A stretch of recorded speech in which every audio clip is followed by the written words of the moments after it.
So ayan po mga kalods, araw po ito ng Martes po mga kalods, no. Ayan po ay maglalabasan na po ang mga estudyante dito sa May Paho, Caloocan City po mga kalods, no. Ito po ay tanghali po. Parang may iba naman? May iba naman. Dito lang po yan po sa May Paho, Caloocan City, no, elementary school. Ayan po, talagang nagkabuhol-buhol na naman po ang mga nanay dito, no. Mga matigas po ang kanilang mga ulo po mga kalods, no. Ito po yung natin mga kalods, update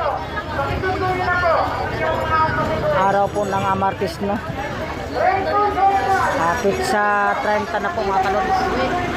So ayan po mga kalods, nakakita nyo po ang mga magulang po mga kalods, naghihintay po ng kanilang pong mga anak.